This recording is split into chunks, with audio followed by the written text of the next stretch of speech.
Start करने लगी हूँ अपनी वीडियो को ब्रेकफास्ट से और आपके साथ शेयर करने लगी हूँ बहुत ज़बरदस्त टॉपिक जिसमें कि जनाब सरदार की हैसियत रखने वाला इस्तिग़फ़ार यानी परेशानियाँ गम बहुत सारी चीज़ों से निजात का जो ज़रिया है उसके ऊपर बात करेंगे।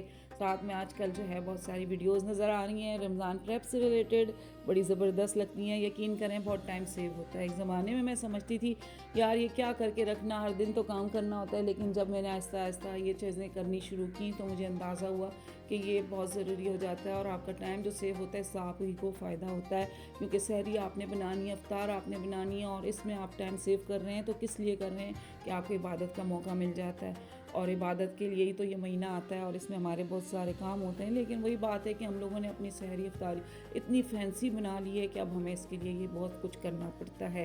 वरना वो भी ज़माना था कि खजूरों पे इफ्तार हो जाता था, नमक पे, पानी पे, और माशाल्लाह से रोज़ों के लिए सब सेहतमंद और चाकू चौबंद रहते थे। लेकिन बात वही है, ज़माना जैसे चलता है हमने भी उसके साथ साथ चीज़ों को लेके चलना होता है कि रमज़ान के रोज़े भी रखने हैं और उसके साथ साथ अपने घर की रूटीन को भी लेके चलना है। कहते हैं ना कि रोज़े में ख़ास बात ऐसी है जो किसी इबादत में नहीं हो, ये कि चूज़े रोज़ा होने या ना होने का अल्लाह के सिवा किसी को ख़बर नहीं होती। इसलिए रोज़ा वही रखेगा जिसको अल्लाह की मोहब्बत या अल्लाह का डर होगा। अगर इसमें से कुछ भी कमी बेशी होती है तो तजर्बे से साबित होता है कि मोहब्बत और अज़मत के काम करने से ही मोहब्बत और अज़मत पैदा होती है।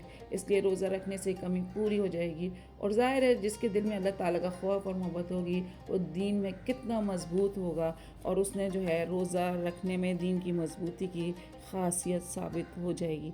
इसीलिए बहुत सारी चीज़ों का ख्याल रखना पड़ता है और ये आपको तंदुरुस्त तवाना रखता है, आपकी सेहत के लिए बहुत ज़्यादा ज़रूरी है।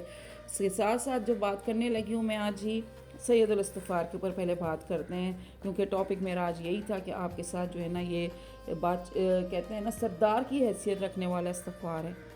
सरदार की जब हैसियत रखने वाला इस्तिग़फ़ार है तो क्यों ना हम सबको ये चीज़ मालूम होनी चाहिए।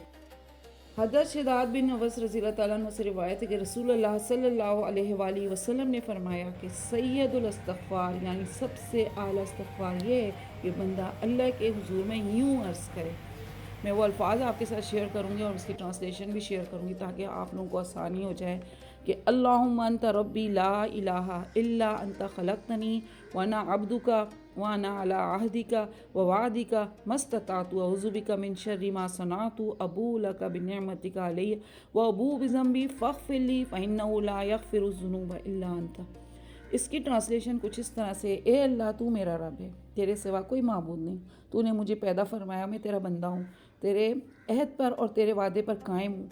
जहाँ तक मुझसे हो सके मैंने जो गुनाह किए उनके शर से तेरी पनाह चाहता हूँ। मैं तेरी नेमतों का इकरार करता हूँ, अपने गुनाहों का भी इकरार करता हूँ, लिहाजा मुझे बख्श दे, क्योंकि तेरे अलावा कोई गुनाहों को नहीं बख्श सकता। रसूलुल्लाह सल्लल्लाहु अलैहि वसल्लम ने फरमाया जिस बंदे ने अखलास और दिल के यकीन के साथ दिन के किसी भी हिस्से में अल्लाह के हुजूर में अर्ज़ किया यानी इन कलमात के साथ इस्तिग़फ़ार किया और इसी दिन रात शुरू होने से पहले इसकी मौत आ गई तो बिलाशुबा जन्नत में जाएगा। और इसी तरह अगर किसी ने रात के किसी हिस्से में अल्लाह के हुजूर में अर्ज़ किया और सुबह होने से पहले इसी रात में चल बसा तो वो बिलाशुबा जन्नत में जाएगा। ये हवाला सही बुखारी मारिफुल हदीस का है। मैं कोशिश करती हूँ आपके साथ मुस्तनद चीज़ शेयर करूँ, वो चीज़ शेयर करूँ जिस चीज़ से आपको फ़ायदा हो और आप तक एक मुस्तनद चीज़ पहुँचे, आपको पता चले कि जो चीज़ आपको मैं बता रही हूँ वो ऐसी नहीं है। उसका मैं इसीलिए आपके साथ जो है हवाला शेयर करती हूँ कि सही बुखारी मारिफुल हदीस में जाके आप देखेंगे आपको पता चलेगा वाकई ऐसी ही बात है। तो इस इस्तिग़फ़ार की इस गैर मामूली फ़जीलियत का राज बज़ाहिर यही है कि इसके एक एक लफ्ज़ में अब्दियत की रूह भरी हुई है। तो क्यों ना हम उस इस्तिग़फ़ार को अपनी ज़िंदगी का हिस्सा बनाएं और क्यों ना आहिस्ता आहिस्ता इसके सारे वो अल्फाज सीखें, नहीं तो फिर क्यों ना हम इसके तर्जुमे के ऊपर तवज्जो दें और उसके तर्जुमे को पढ़ें। ज़ाहिर है अरबी हमारी लैंग्वेज नहीं होती है इसलिए हमें मुश्किल होती है, लेकिन हमारे पास ट्रांसलेशन के लिए बहुत सारी चीज़ें अब मौजूद हैं। एक दौर है चैट जीपीटी से आप फ़ायदा उठा सकते हैं, हर चीज़ आप सीख सकते हैं, ट्रांसलेट कर सकते हैं, आपको हर चीज़ पता। आजकल नोट पैड के ऊपर आप अपनी ये दुआएं सारी जो है पेस्ट करें और फिर उसको आप दिन में चलते फिरते किसी भी जगह बैठे आराम से आपने पढ़ लिया। ये उजलत होती है ना कि अभी उठेंगे किताबें उठाएंगे फिर निकालेंगे फिर पढ़ेंगे। मोबाइल तो आप सारा दिन उठाते हैं, सारा दिन ही मोबाइल यूज़ कर रहे होते हैं, तो मोबाइल का फ़ायदा फिर ये होता है कि आप इसके अंदर वो सारी चीज़ें ऐड कर। मैंने अपनी इस तरह से नोट पैड के ऊपर बहुत सारी चीज़ें डाली हुई होती हैं जो मैं कहीं आते जाते गाड़ी में या कहीं आप जा रहे हैं ग्रॉसरी के लिए या आप वो ट्रैवल आपका बड़ा लंबा हो गया تو آپ کے پاس یہ چیزیں موجود ہیں، بیگ میں آپ کی تصویر موجود ہے، آپ کے پاس کاؤنٹر ہے، کاؤنٹر کے اوپر آپ کرتے ہیں جس چیز کے اوپر بھی یہ کرنا چاہیں. تو یہ چھوٹی چھوٹی چیزوں کو جب آپ آہستہ آہستہ اپنی روٹین میں لائیں گے نا تو آپ کو پتہ چلے گا کہ یہ کتنی قیمتی چیزیں ہیں. اور آپ کو ایک اور بات بھی بتاتی چلوں کہ اپنی اولاد کو ضرور اس چیز کی تلقین کیا کریں، کیونکہ مرنے والوں کے لیے سب سے بہتر تحفہ استغفار ہے. یہاں میں آپ کو بتاتی چلوں کہ یہ بھی معروف حدیث سے ہی میں آپ کو حوالہ دے رہی ہوں کہ حضرت عبداللہ بن عباس رضی اللہ عنہ سے روایت کہ رسول اللہ صلی اللہ علیہ وسلم نے فرمایا، قبر میں مدفون مردے کی مثال بالکل اس شخص کی سی ہے جو دریا میں ڈوب رہا ہو اور مدد کے لیے چیخ و پکار کر رہا ہو.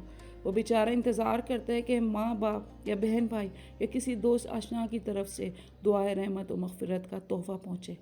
جب کسی کی طرف سے اس کو دعا تحفہ پہنچتا ہے تو اس کو دنیا و مافی سے زیادہ عزیز و محبوب ہو جاتا ہے. اور دنیا میں رہنے اور بسنے والوں کی دعاؤں کی وجہ سے قبر کے مردوں کو اتنا عظیم ثواب اللہ تعالیٰ کی طرف سے ملتا ہے جس کی مثال پہاڑوں سے دی جا سکتی ہے. اور مردوں کے لیے زندوں کا خاص ہدیہ ان کے لیے دعائے مغفرت ہے. اب وہ جو زندہ ہیں، جو آپ کے اپنے عزیز ہیں، جو آپ کے بچے ہیں یا آپ کے بہن بھائی ہیں یا آپ کے وہ عزیز و رشتہ دار ہیں، ان کے ساتھ آپ نے اگر بیٹھ کے اس طرح کی محفلیں کی ہوں جس میں آپ نے ان ٹاپک پہ باتیں کی ہوں یا ان کو یہ چیزیں سکھائی ہوں یا آپ نے ان کے لیے اہتمام کیا ہو یا ان کو بولا ہو کہ ہمارے لیے ہمارے پیچھے اس طرح سے پڑھ کے بھیجنا، تو جبھی تو وہ کریں گے. جب ہم کریں گے نہیں، جب ہم سکھائیں گے نہیں، نہ ہم گھر کا ماحول بنائیں گے، نہ ہم بولیں گے بچوں کو، تو ہمارے گھر میں کون سیکھے گا ان ساری چیزوں کو؟ کس کو پتہ ہوگا یہ چیزیں کرنی ہیں؟ آج ہی سے ان چیزوں کا اہتمام کریں. مرنا ہمیں ہر حال میں، ہم کتنا جی سکتے ہیں. جو پیدا ہوا ہے اس نے جانا ہی جانا ہے ہر حال میں. تو پیچھے جو وہ چیزیں چھوڑ کے جا رہا ہے وہ تو اس کی مال و دولت تو وہ تو کسی کام کا ہی نہیں ہے، لیکن اصل جو دولت ہے اس کی وہ اولاد ہے جس کو اس طرح سے والدین کے لیے مطلب وہ اس والدین کے لیے اس طرح سے صدقہ کرنے کا ذریعہ آتا، ان کو والدین کے لیے اس طرح سے ثواب پہنچانے کا، ایصال ثواب پہنچانے کا طریقہ آتا. ہم لوگ جب چھوٹے تھے تو ہم لوگوں کسی کا انتقال ہوتا تو والدین باقاعدہ بٹھا کے دعا کرواتے تھے. ہم وہ دعا کرتے تھے، اتنی پیاری دعا والد صاحب کرتے تھے. تو وہ عادت ایسی رچ بس گئی ہماری طبیعت میں کہ اب کوئی نماز ایسی نہیں ہوتی جس میں کہ ہم اپنے بزرگوں کے لیے، ہمارے ساتھ جو رہنے والے رشتہ دار تھے، جو ہم سے پہلے دنیا سے جا چکے تھے، جو جتنی بھی پوری امت مسلمہ ہیں جن کے لیے ہم دعا کر سکتے ہیں، ان کی طرف سے ہم استغفار پڑھتے ہیں، ان کے لیے ہم پڑھ کے بخشتے ہیں، کوئی نماز ایسی نہیں ہوتی جس میں ہم ایسے کر کے نہ اٹھیں. جب انسان نا خود کرتا ہے نا تو اس کو اچھا لگتا ہے، وہ کسی کو یہ بات کہتا ہے کہ وہ کرے. میں خود تہجد پڑھوں تو میں آپ سے کہوں آپ تہجد کا ضرور اہتمام کریں. میں خود درود شریف پڑھوں تو میں آپ سے کہوں آپ درود شریف کا اہتمام کریں. میں خود استغفار پڑھوں تو میں آپ سے کہوں آپ استغفار پڑھیں. میں خود کچھ اور کروں، آپ کو ویڈیو میں آ کے کچھ اور بولوں، یہ میری طبیعت کے لیے بالکل بھی گوارا نہیں ہے، نہ ہی میرے مزاج سے چیز ملتی ہے، کیونکہ مجھے اپنے آپ کے ساتھ منافقت بہت بری لگتی ہے. کہتے ہیں نا پہلے ایک اس طرح سے کوئی چیز تھی کہ کوئی آیا تھا کہ تو آپ صلی اللہ علیہ وسلم نے اس دن میٹھا کھایا ہوا تھا تو آپ صلی اللہ علیہ وسلم نے اس دن کچھ بھی نہیں بولا. پھر اگلے دن آپ نے اس چیز سے منع فرمایا تھا. مجھے اس وقت وہ مکمل طور پہ چیز یاد نہیں آ رہی، لیکن اس چیز نے میرے دماغ میں ایسا کلک کیا تھا کہ جب آپ خود وہ چیزیں کر رہے ہیں اور دوسروں کو اس چیزیں سے روک رہے ہیں نا، تو اس سے بڑی منافقت کچھ بھی نہیں ہو سکتی ہے. پہلے آپ خود نہ کریں وہ چیزیں، اور یا آپ ان چیزوں کو کرنا چاہتے ہیں جو بہترین ہے وہ کریں، آپ اس پہ عمل کریں، آپ کو خود محسوس ہو تو پھر آپ دوسروں کو بولیں ہاں جی آپ اس طرح کریں. تو انشاءاللہ آپ کی زندگی بہت خوبصورت آسان ہوگی. میری گھر کی ساری روٹین میں نے آپ کے ساتھ شیئر کی. ادھر ادھر کی ٹک ٹک چل رہی ہے، میں کسی اسٹوڈیو میں نہیں ہوں، گھر ہے تو گھر میں مختلف آوازیں آتی رہتی ہیں. تو مجھے امید ہے کسی کو ناگوار نہیں گزریں گی، کیونکہ ہم لوگ خود ہی اپنے ایڈیٹنگ کرتے ہیں، خود ہی ہم لوگ اپنی ویڈیو کی کلپ کر رہے ہوتے ہیں، خود ہی اس کی وائس اوور کے لیے سیٹنگیں کر رہے ہوتے ہیں. تو کتنے لوگوں کو روک سکتے ہیں جو ہمارے ارد گرد رہتے ہیں، ان کی بھی ایک زندگی وہ بھی ساتھ ساتھ چل رہی ہوتی ہے. آئی ہوپ آپ کو میری پچھلی ویڈیوز کی طرح یہ ویڈیو پسند آئی ہوگی. ویڈیو پسند آئے لائک کریں، شیئر کریں، سبسکرائب کریں. دیں مجھے اجازت، ملتی ہوں میں آپ کے ساتھ کسی اچھی اور نئی ویڈیو میں. ٹل دین فی امان اللہ.